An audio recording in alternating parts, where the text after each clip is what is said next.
damn it. Whew. Like reaching in front of me across, like I'm fucking running into my chest. Ooh. Oh yeah. Oh yeah, that's what we're talking about. That's the name of the game.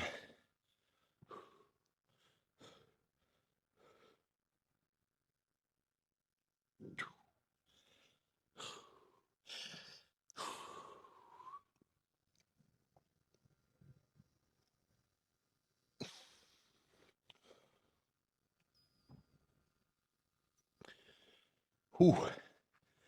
All right, that's confirmed freaky, I tell you what. Let's see a little lat spread. It's that's pretty much all the chest poses I know. Most muscular, of course.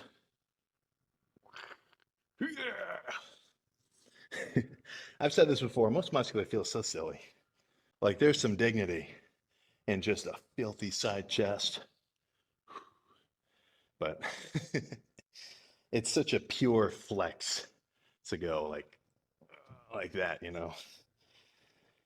But all I did was I sit on the cable, do some tricep pushdowns, light single arm one at a time, do some one arm face pulls, do like some rows, get a little lat activation, and then sort of position myself sideways to the cable and just do some pec activations. There's nothing special about the barbell bench apart from the fact that I just liked it, you know. Like I think people kind of get the misconception that they want to follow people's specific workouts, right?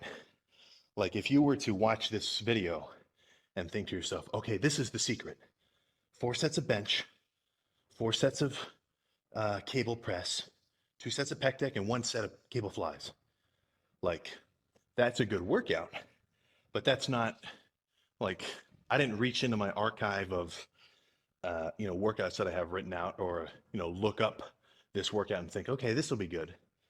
The whole point of fucking posing and all that shit is having a trim waist and a wide, shoulder, whatever else, sort of triangle Dorito look.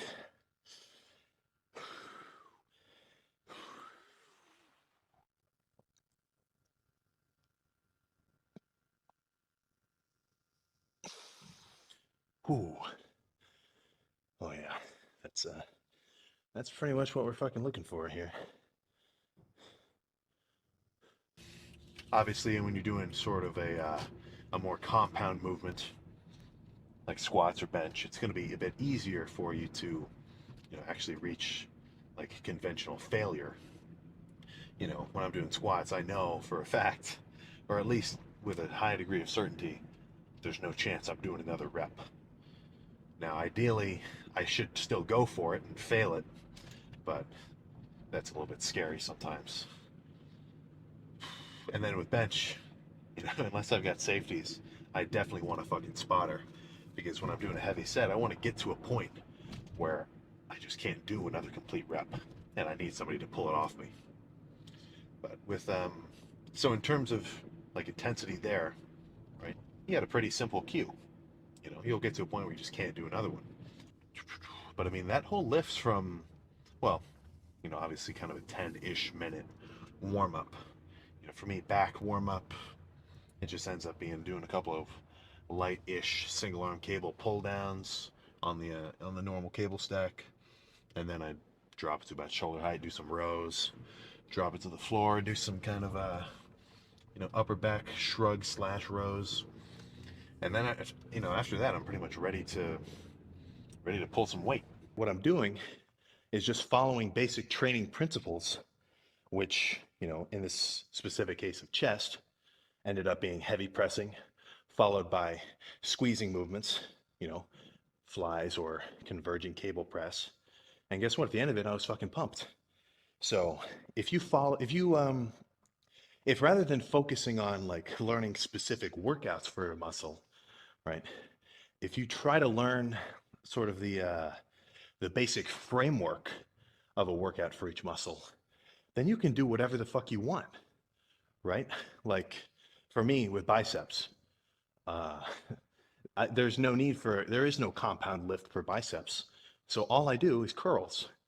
So since I know that, and I know I'm going to do about, 8 to 12 sets per body part each lift. The first section of the set, right, like set, let's just say part A, it's going to be, normal here out wide to a little bit above shoulder height.